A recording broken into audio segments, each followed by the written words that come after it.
I'm going to turn it over to you. Okay. Good afternoon. Good afternoon. I got a question.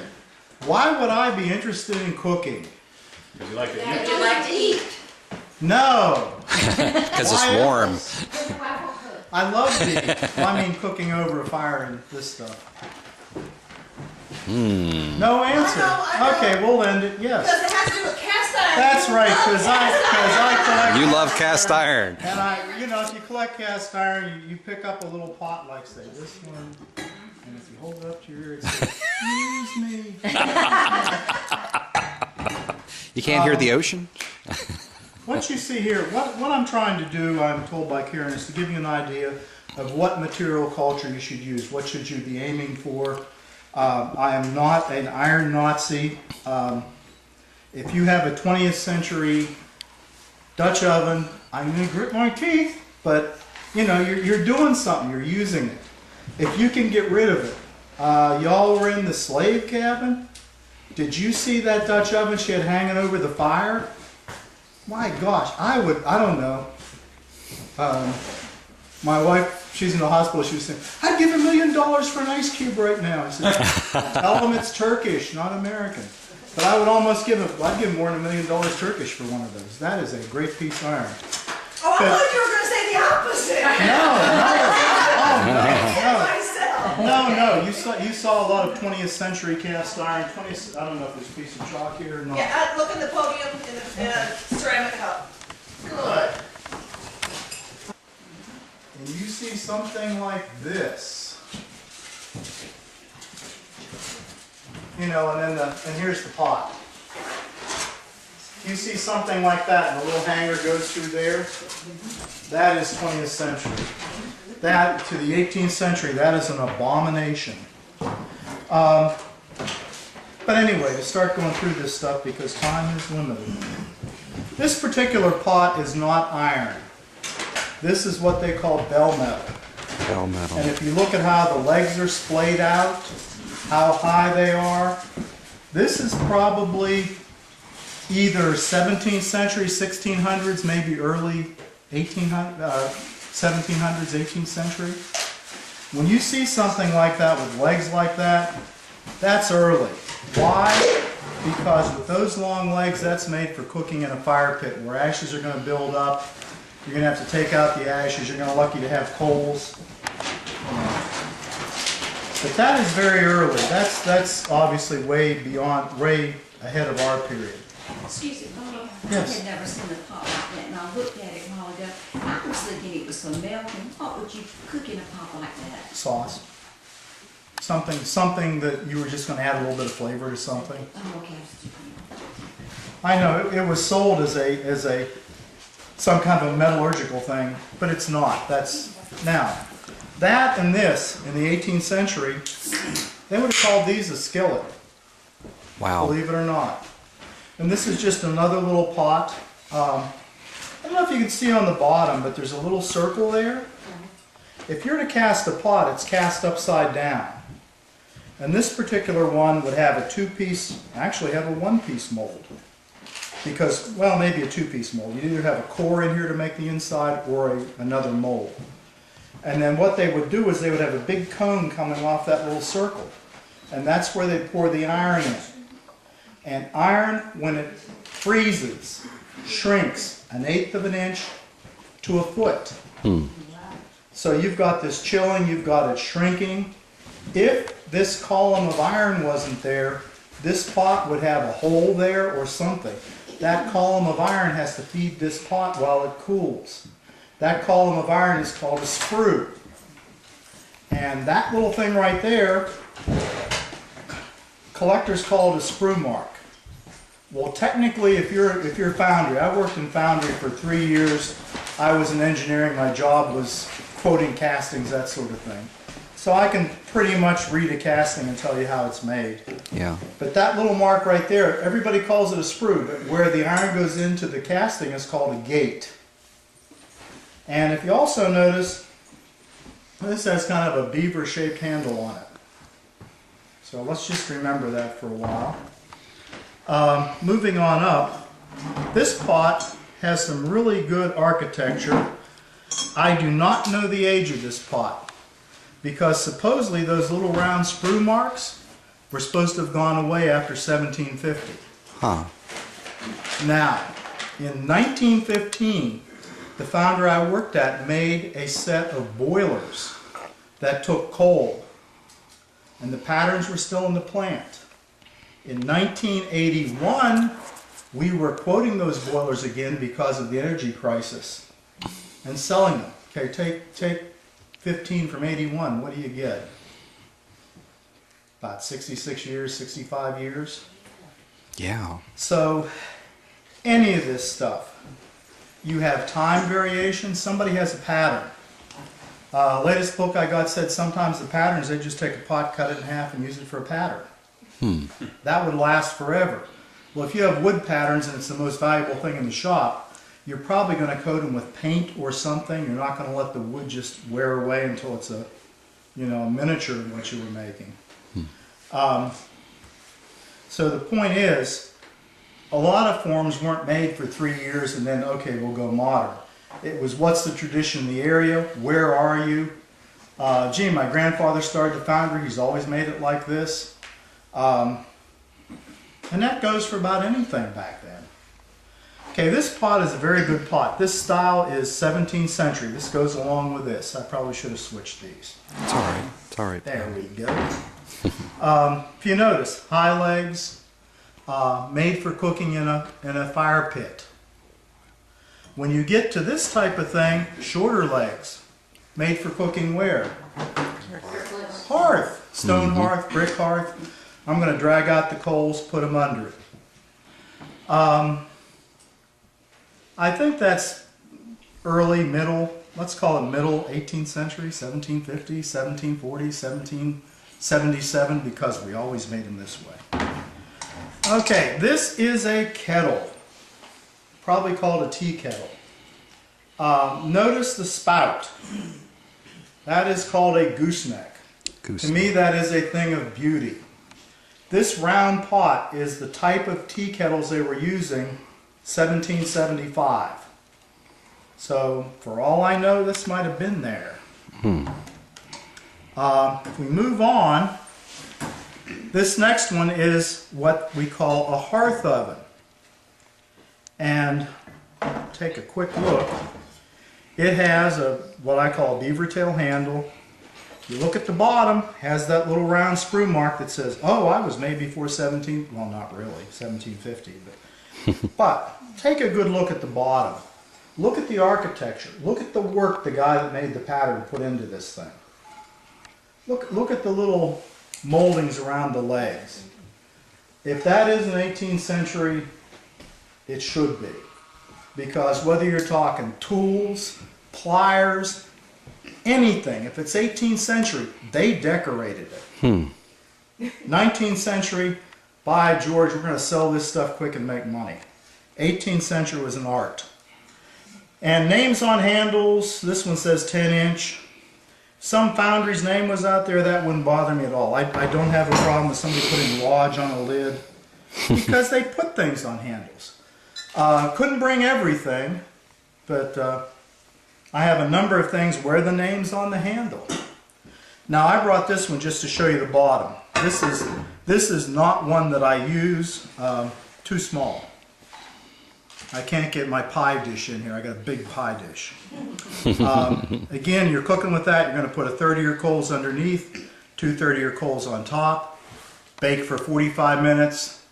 What am I looking for? Here we go. Take your S-hook or your bail, lift up the lid, check it out. Oh my gosh, it's white. Put it back again, let it go another 15 minutes, check it. The one that I use probably was made in 1830, but it's a good representative piece. You know, it has lots of room. This, I always call it a spider. And then one day a couple people out here said, no, that was a 19th century term, you should call it a fry pan. Definitely not a skillet. Skillet, they would have called those things skillets. Or posnets. But that skillet has probably produced more breakfasts see, what else do I do in there? Good grief. The shrimp- Don't tell me. The shrimp part of shrimp and grits, that's my grits pot right there.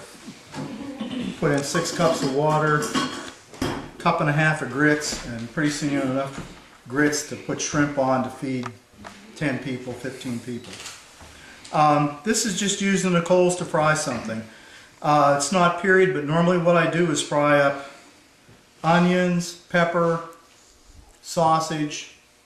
And eggs. When that's all fried up, throw in 9 eggs, dozen eggs, depending on who all's around.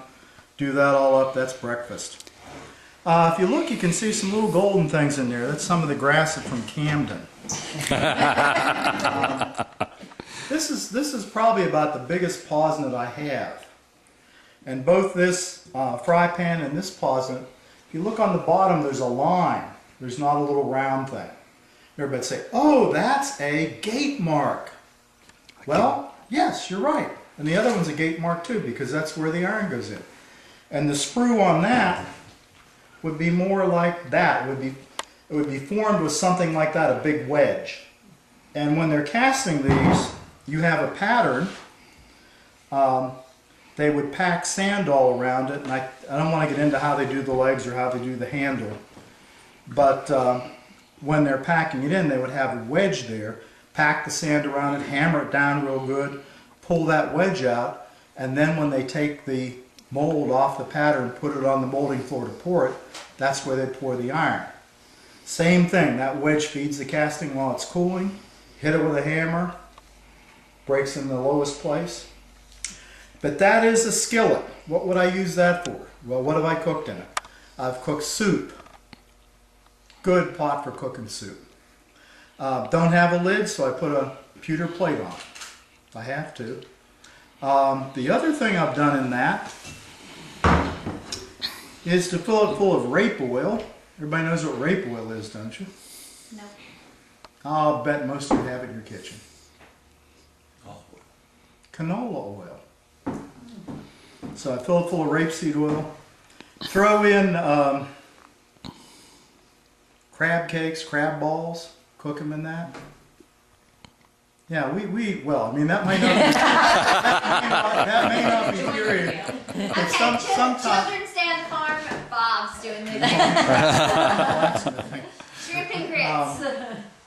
Yeah, well, part of the thing is when you're out camping, sometimes it's good to feed people what they want to eat. Oh, I failed to mention in this. This thing probably has cooked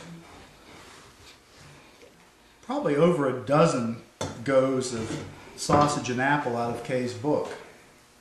The only thing I do different is I always say my recipes start with chop the wood, build the fire, dice a pepper, dice an onion. Well, I didn't put the pepper in, but I diced up an onion and put it in with the apples and sausage, and I think that adds a little bit to it. Yeah. And then when I'm done, well, not when I'm done, when they're done, I pour a little treacle over the top. Anybody know what that is? What is it? It's a syrup, a sweet syrup, like molasses. It is molasses. Same thing. And then actually put nutmeg and mace on it and stir all that up when it's done, and then get it off so none of that burns. The sugar burns into it. Yum. But that's what I've done in that, besides the breakfast and a few other things. But that's become very interesting to do the deep frying kind of thing in. And always, if you're deep frying, don't do it on a rainy day. If it looks like it's going to rain, get it way under your fly. There is kind of a family legend that maybe a cousin of mine worked in a print shop and maybe left the linotype on too long, and maybe the roof leaked, and maybe the linotype went everywhere and burned the building down. Oops. I don't know. He just sort of changed jobs and went with the post office real quick. Well, as staff here at Brattonville, I don't recommend you cooking under your fly, okay? Okay, I had a good demonstration at Williamsburg. They were roasting I think it was beef. I'm not sure it was. I think it was beef under a fly. Oh my goodness. And we're out there drilling and watching the fly go like this, and it's raining. Pretty soon we watch the fly go whoosh, and just blow away its ashes. Exactly. Yeah. Kind of like the Hindenburg. So I've kind of cooked under the fly, but I haven't gone to this yet, but obviously when you're cooking, you don't cook on flames. You cook on coals. Right. And that makes a big difference. This is a pot. Anybody tell me what that is? A smaller pot? No, this is not a pot. You just, This is a pot. That's What a is this? kettle. Kettle, yeah. How do you know? Well, a pot is pot-bellied like. A kettle is straight sides. As you get this is kind of avant-garde for our period. They were making forms like this with the self ears. Yeah. That's way different than that kind of ear. They could do that. This one has a wire bail. I keep saying one thing I need to research is wire drawing in the 18th century, because I knew they could draw wire. I just don't know how big of iron wire they could draw. I would think they could probably draw that. But with the smaller pots, they usually make the bail thing you pick it up with out of wire. Bigger pots, you get a separate bail. And something this size is about the dividing line. Now, if you take a look at this pot, if you look somewhere, there it is, it's going up and down. There's that long gate mark that says it's, you know, late 18th century, early 19th century. Also, if you look, you can see a line down here. Stops right there. There's a line that goes all the way around. If we turn the pot over, it is kind of hard to see. There it is, but there is another line there. What that tells me is this was cast in a 3-piece mold. Oh yeah, I see. I remember reading an article, I forget whether it was in Muzzleloader, Muzzle Blast, any number of things that I read, where the person said, I wonder how they get the core into that pot, because if you look, the top is a lot smaller than the body. And that's how. And again, that would be cast upside down. You would put a core down. Little trick, there are things called chaplets made out of iron. I don't know if they used them or if they had some other way of indexing it. But you have to have a certain distance between the core and the mold so that you can get the thickness of iron, control the thickness of iron. And most of these early pots are really very light. But you'd put the core down, then you'd put the two halves together, then you'd put the bottom on top. And you'd have to wedge, you'd have ways of driving in wedges or dogs to hold all this together while you're pouring it. Otherwise it would just like that. Pots are magic. Pots are totally magic. This thing has probably cooked more Brunswick stew than anything else I have. I like to take a couple, 3 cups of flour. I think it's 2 cups of flour and 1 egg. Put it all together, put a little bit of water with it, work it until it's a really stiff dough. Roll it out as thin as I can roll it, because that dough, when you get it out here, it starts going like that. And then cut it up into noodles. I was going to say you're making pasta. Yeah. And just, you know, I can picture my great-grandmother sitting at the table cutting those. I see her looking down at me and say, Bob, you idiot, go to the store and buy this. But anyway, it makes, believe me, when you make it out of whole wheat flour, it makes a very hearty noodle. Yum. And the first time I ever did it, I cut them about that wide and about that long. And I ended up with a kettle, or with a, I'm sorry, geez, pot full of tongue depressors. But these are magic. I mean, if you're making Brunswick stew, you're boiling noodles, you're boiling something else, boiling potatoes, whatever. These things are great. Can anybody tell me why? Let's step over into the 20th century. I'm over here with my, excuse me, not my wife's Wolfgang Puck. Pot. No, it's not a pot, it's a kettle. It has straight sides. And I put all my Brunswick stew stuff in, and I'm working it and waiting and working it, because you had to cook it for a while. It's like all this stuff together, and then at some magic point somebody snaps their finger and it turns into Brunswick stew. And when I'm done, I'm scraping, let me clean up my language. biodegradable bovine biomass off the bottom.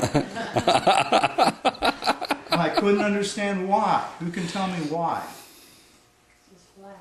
Because it's flat. You look at this pot, it is round. You have to work to burn something in a pot.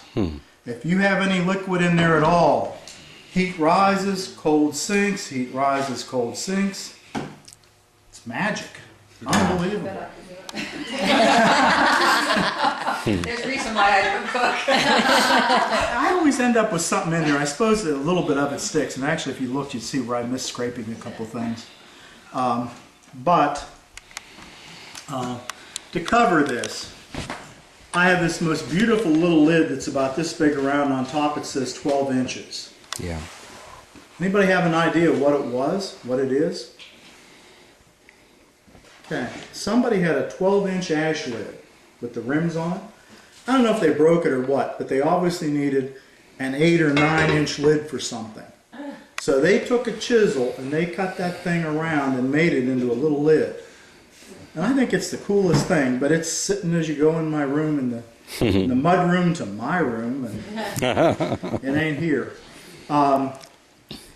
Okay, projects. What I plan on doing at some point in my life is to make a nice round copper disc with a forged iron handle. I'm going to rivet on with copper rivets, fold the sides under, turn it over, take my lead-free tin and tin it, and then that would be a very period 18th century lid. In lieu of that, most of the time when I'm cooking, I go, oh crap, I forgot a lid. What do I do? Grab a pewter plate and slap it down on it. Always put the rounded side down so that the stuff goes back in the pot. Didn't bring fire tongs. Take it off with your fire tongs. Don't. You learn real quick. Use fire tongs. Okay, these are bales. If you're looking to buy a pot, this is the best kind of pot to buy. This is very period. Pots you buy may be made on a modern Desomatic molding machine. Otherwise, you probably couldn't afford to buy it. But what you're looking for is that fairly short legs, that rounded, little bit squashed appearance, sort of the funnel rim on it. Might have a wire bale. Maybe you need to get something like that. If you don't have it, they're very easy to make. The ones that the slave girl was using on that beautiful Dutch oven thing, those were made by David Chambers. He's the man you don't want to meet professionally. You know why? He's the assistant coroner. Don't want to meet him. He retired last week. Really? Darn. Does that mean I have to stop using that joke? Well, he just told me, he said most of his customers wouldn't talk to him. That's true. Just no turnover in that business. Okay, everybody knows what this is. Heard it's a dead industry. Know what it is? Anybody know what it is? A waffle iron? What you just said? Wafer iron. Wafer. Yes, it's not waffle. Waffle iron just looks like your waffle iron. Philadelphia, places like that, there were foundries that made scads of these plates. And if I were a blacksmith in the country, I would buy those plates at so much a pound. I would take my iron that I got from Billy Hill. I would forge these reins, just like what you call a pair of tongs that the blacksmith's using. These are reins. And I would rivet these plates onto there. Huh. How many of you have made wafers? Cool. We're going to start doing that out here more. That'd be They're fun. good. Be fun, yeah. Wafers rolled up like ice cream cone my stuffed with goodness. strawberries and Strawberries. Yum. I meant to Let's do bring. that for 4th of July. I meant to bring the pestle from the Foley food mill because that's the perfect thing to roll a wafer iron. You put like strawberry jam in them. If you got somebody real good whipping cream, put that on top. Oh. Yum. Wafers are great. When you first take them out, they're just soft and floppy. And as you let them air dry, they get very hard. They're basically an ice cream cone. Now, if you were, yes, For those of you that may not know, I'm not taking away from Bob's thing, the little sticker that we have for Brattonsville is Martha Bratton's Wafer Baker. Huh. Cool. Yeah, that's Had no idea. logo. Yeah. And the way these work is they're a lot like a hair curling iron. You all curl your hair with the iron you put on the fire and get hot. And, okay. You put these. Need that straightened. Did that this morning. I got a good hair straightener story, but listen. Actually, a man made a small fortune starting out taking hair straighteners, boring them out for bullet molds. Hmm. If you ever heard of Dixie Gun Works? That's how they started. Really? Wow. Anyway, I what had you no do is you idea. put this iron in the coals, get these two plates real hot, put the ball of wafer dough in, squeeze it, take your little knife and around it with your little knife, leave it there for a period of time, which you'll probably figure out, open it up, and there's your wafer. So And- Bob, basically like all cultures have a flatbread, like this sounds almost like pizzelles or cannoli. Pizzelles are exactly the same thing. So Yeah, all cultures yeah. basically have the same I- sort of food and just call it. I collect a bunch of junk. I happen to have a wafer iron that has brass plates, and I'm sure it is Middle Eastern. Pretty sure it's Middle Eastern. Where does brass and copper fit into all of this? Because I have Um, some kettles that were other metals than iron, or are they not kettles at all? See, that's what I was gonna ask, because when you go in like the palaces, and maybe it's because it was Yeah. in the places in Yeah. the old world, all you see hanging around are the big copper Coppers, yeah. things. So did that have to do Well, with wealth first, or resources or? First of all, kettle is a form, so yeah, I've got a brass kettle at home that's 1850s. It's made out of sheet brass, rolled rim thing, nice iron, nice bale on it. Yeah, we'd probably have something more that was thicker that was poured and turned. But yeah, kettles, brass kettles, yes. But Is your kettle you're in the here? back country, there's iron around here, there ain't no copper. So if you have something that's copper or brass, you probably got that in a big city, probably imported from England or the continent. So you can fancy people. Yeah, you're getting pretty fancy. How Yes. long would it take to make one of these things? If you're talking about dumping a bunch of iron ore in a blast furnace, making a heat would be probably about 8 hours. You'd pour that off into a ladle. You'd have all the forms you wanted to pour out on your casting floor, and then you'd pour it in. That would probably be done by a number of people with a few number of ladles in a fairly quick period of time, like maybe 20 minutes if it's safe. Should be able to get rid of it at that point. Neat. Then it probably takes a few hours to cool. Then you've got to knock the sand off the mold, knock the screw off. Some people might do a little grinding on it to clean things up. So if you're looking at the whole process, it takes a while. Have you ever? No, I used to work in a Pottery, huh? foundry. No, what we made were sections for gas-fired boilers, sections for oil-fired boilers, like I was telling you about the coal-fired boiler. Also made these little S tubes that were used for cooling sulfuric acid. Mm. And there was a big business in that because I think we were the only ones that made them. So. Yes. Well, I heard you mention a couple times about the cores for, Mhm. for these various things. Mhm. What is the core? How is it? The core is basically the form that's going to be hollow inside the pot. And if you have something like that or like that, I can see where you could make this with a mold. You know, just have a mold with a little hump that formed the inside, and then you put that'd be the drag, the top would be the coat for the ironing. But a core is sand, and I think they add linseed oil to it and bake it. Hmm. There's a picture in Diderot that says baking molds. And I swear what they're baking is cores, they're not baking molds. So the core is what forms the hollow. So all of these are hollow on the inside? All these are hollowware, yes. This is all hollowware. Yeah. This isn't. The wafer iron isn't, it's just flat plates. Okay.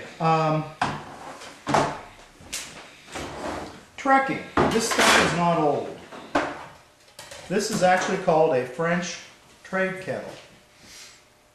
And this is what French traded the Indians. The French, unfortunately, tended to make goods that were not, and this is all dovetailed. If you look in here, you can see where the dovetails have been fit together, flattened, soldered. That's my trade kettle. Why do I have all this stuff wrapped in cloth? Protect it.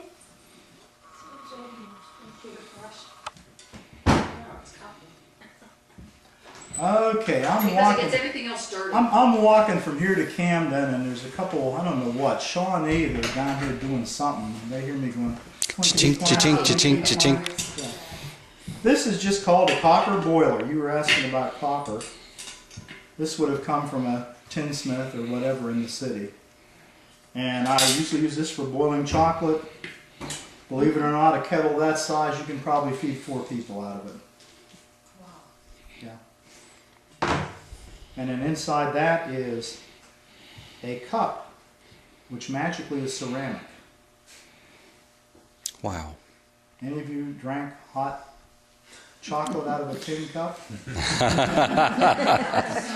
Very carefully. Inside that is a little magic.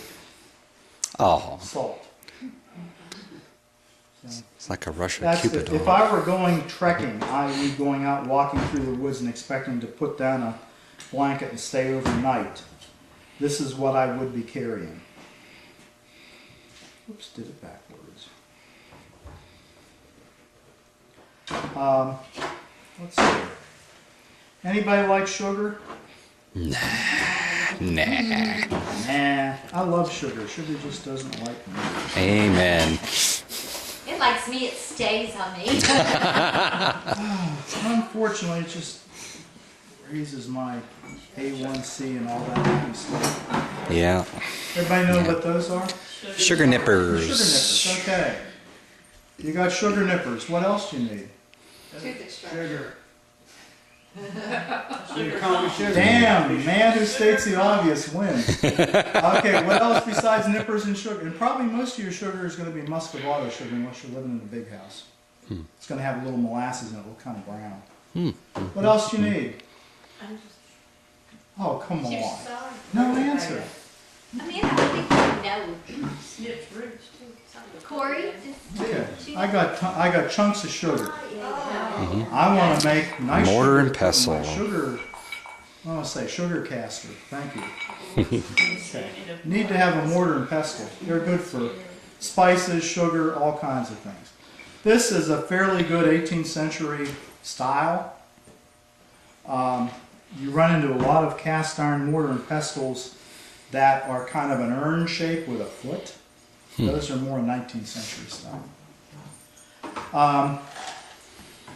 My brother and I were at a flea market one time. Bob, you got to go buy this pestle or mortar. There's no pestle, but you got to buy this mortar. This cast iron mortar, same profile, that big around, that high. Ooh. White man's corn grinder. Oh, wow. A couple other things. Did you get it? Oh yeah. Still sitting at home. I got to build a shelf to put all these mortar and pestles on. Several cooking utensils. Simple fork. This is forged out of a piece of iron. Probably a little bigger, just a little thicker than that. There's 2 ways to do it. One's to saw it, which is the cheap 20th century way. The other way is to take a hot cutter and split it, then forge them round, make this form. I'm not patient enough to get this thing down this far. I mean, the bar that this started with was probably only that long. Yeah. Maybe that long. Then they did a lot of file work on it. This to me almost approaches museum quality. That's a nice piece of work. Thing I wanted to point out to you was the finial on it, the end of it. Most things you see have a big loop. Yeah. If you read Kaufman, he says that's 18th century. A lot of that stuff he shows is 18th century. I think that's more 18th century. If you look at the Winneter iron book, you know, Winneter, DuPont's, that's what theirs look like. That are our period, and they say like 75 to 25, 75 to 15, you know, 1775, 1815.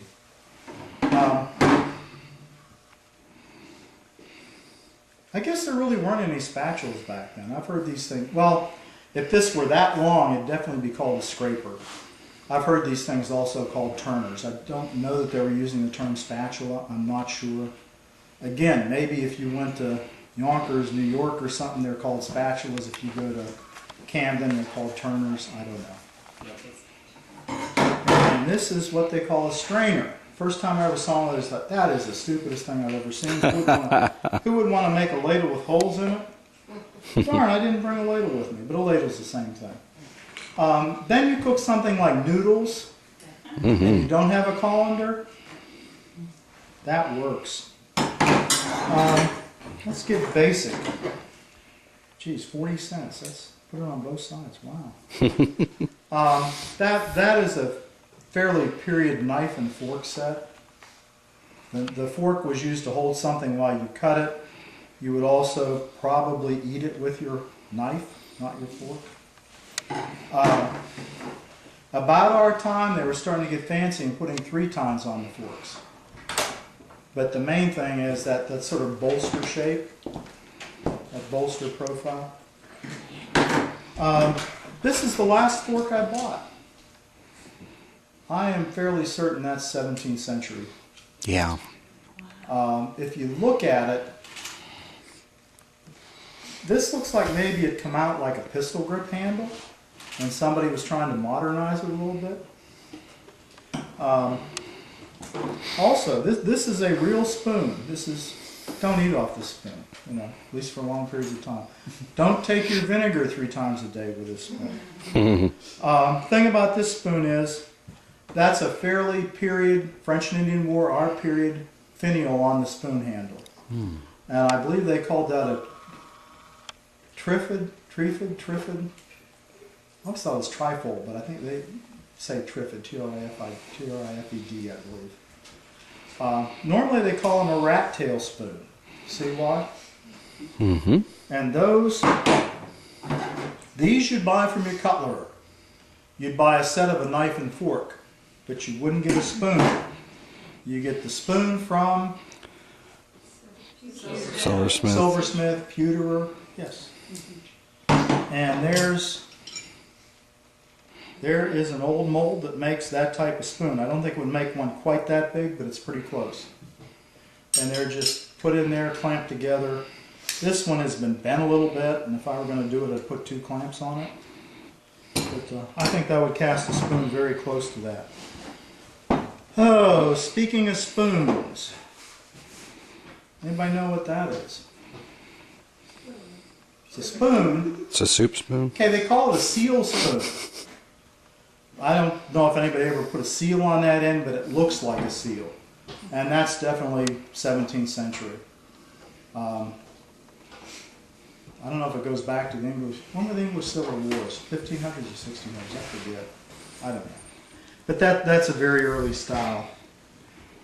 You can buy, a lot of people make spoons. This is one not from Old Salem. Somewhere I had one from Old Salem, but that's about the size it would be made in that spoon mold. And that is pretty much pure tin, as opposed to pewter, which need to look up the composition, but it's pretty much all lead. Not good. Now, let's see. Those are the spoons I actually carry with me. I have a couple teaspoons in there, too.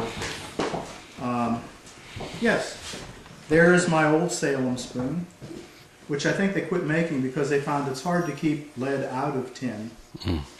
If you're in the electronics industry, having lead in tin makes it not whisker. Whiskers break off and make electronics not work. Big issue right now, lead-free tin. This is a knife and fork. If you notice, they're a lot bigger than these. These are daintier. This is an earlier style.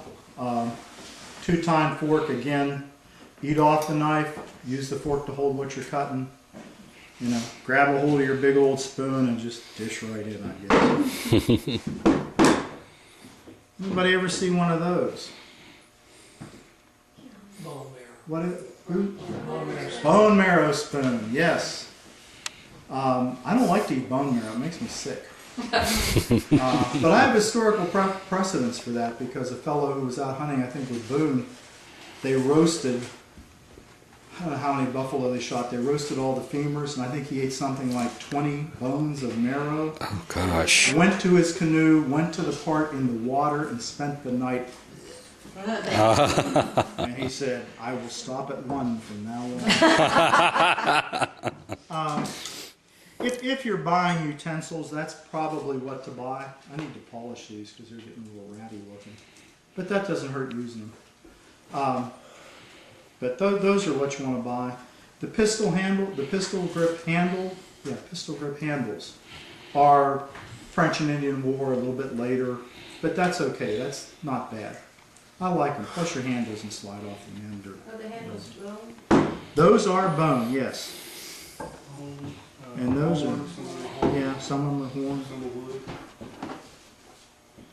I think those, most of what you get now are bone. So during the 1700s, most people would have just like one set per family member? If you had a set of silverware like that, you probably weren't worrying about too much except what the price of whatever would be, indigo or something like that. I mean, that's pretty high class. Well, Most people, but then other pieces and Yeah. stuff, you know. yeah, just one set. Yeah. Most of the time, didn't bring any plates. If you eat out of a wooden bowl, you're probably pretty close.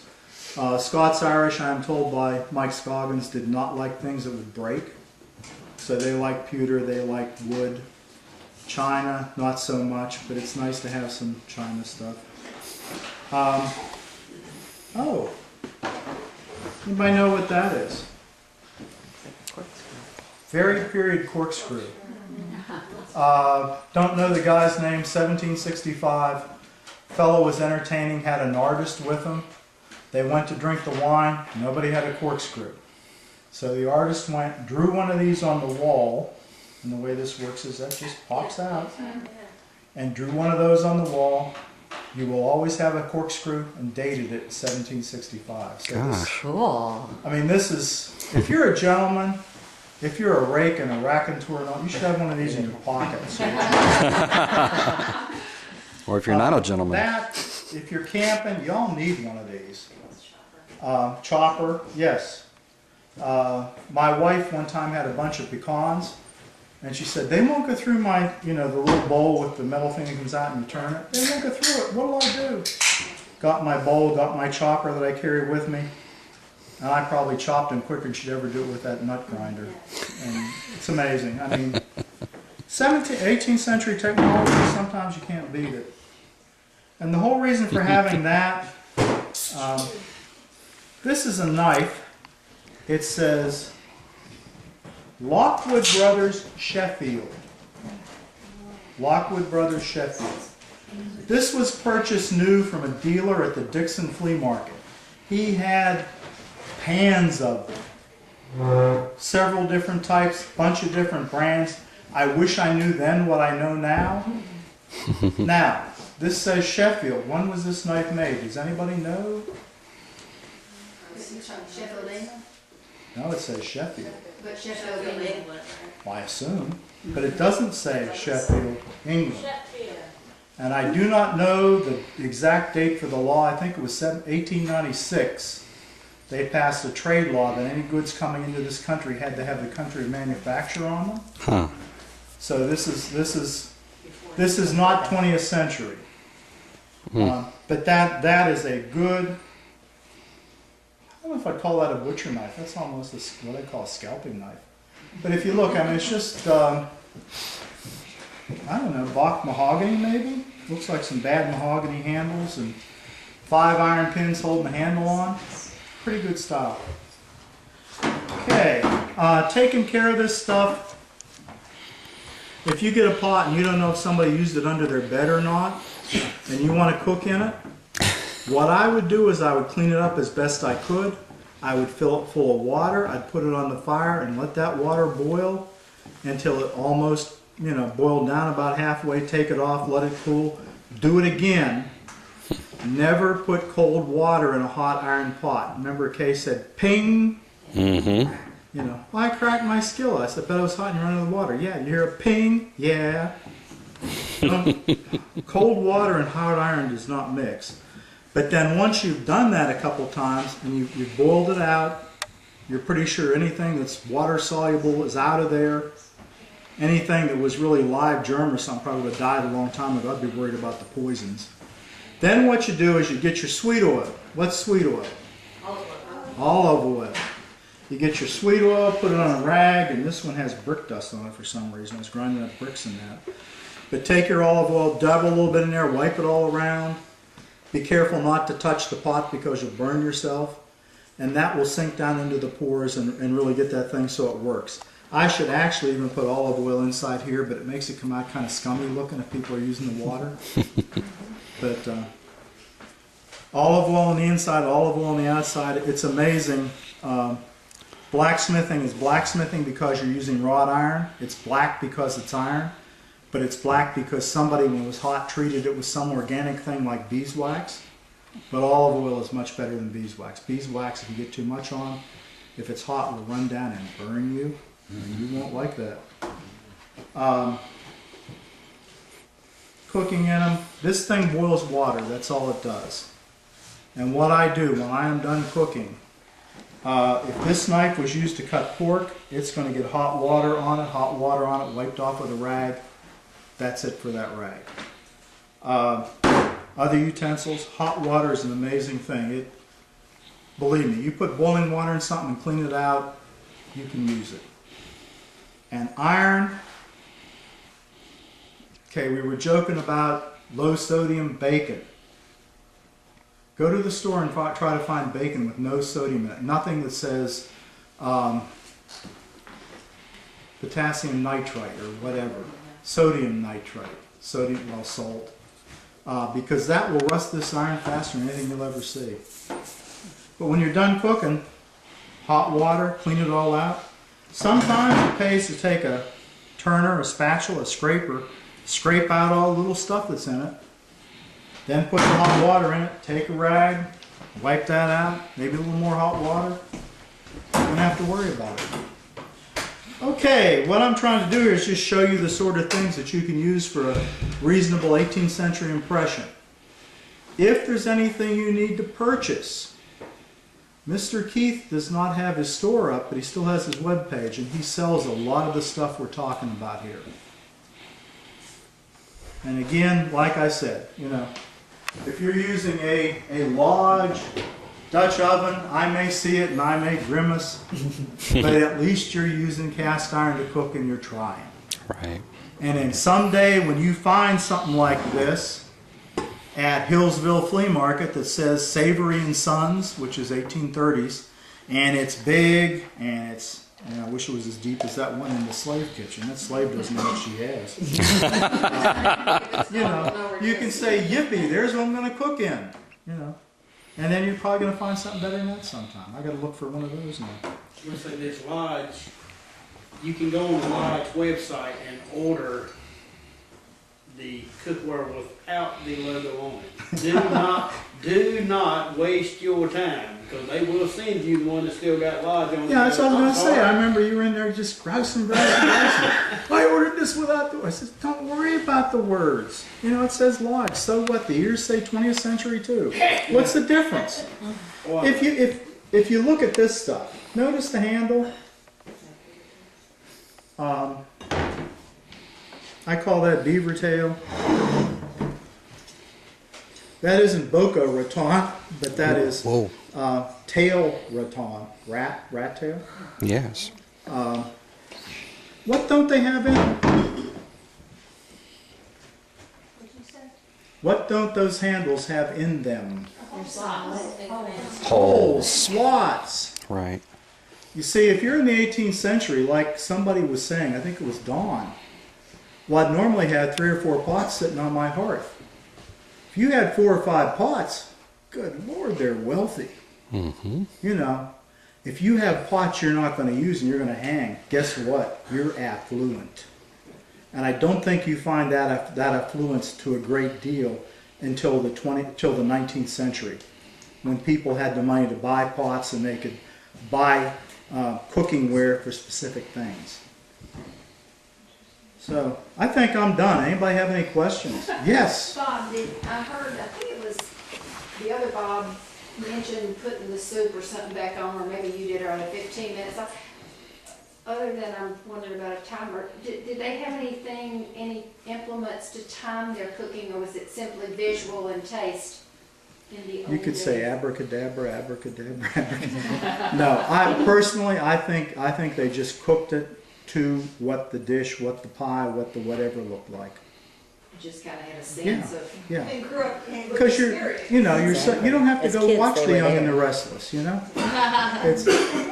That's at my house. You know. It's different when it's cooking in a pot and you can hear the sound bouncing off the back of the fireplace. Oh, and one other. Really tell when Yeah. it's done. And see, normally if I'm cooking, I'm not cooking in a fireplace, but yeah, I'm open hearth, I guess, or whatever. The other day, I don't know if it's something I have at the house, but there was a publication, I can't remember now what it was, I was looking through, and I could swear it's Davis Love III, the golfer, has a big cast iron collection. Somebody you would least Could be, suspect. I don't I know. believe it's Davis Love III. It's amazing what people run into and what people do. I just got a great book on cast iron, but I haven't digested it yet. Which means I have to do a lot of research and see what I think I know and what I don't know. I think they had a better sense of time than we do a lot of times Yeah. too. I mean, Yeah. we depend on the clock and look at, oh, that's 1:15. Well, I mean, And most of the time they were cooking the same thing, Right. so Mhm. you get. and if you're camping like Even now, we know that you're outside, you know, so it's 12 o'clock, you just know. well, if you're cooking at Rendezvous or camping or something, first of all, while you can keep a watch in your pocket, a good pocket watch or something, but Right. you're not doing anything else. It's like I said, it's get the wood, chop the wood, start the fire, peel your onions, dice your peppers, dice your potatoes or whatever you're doing.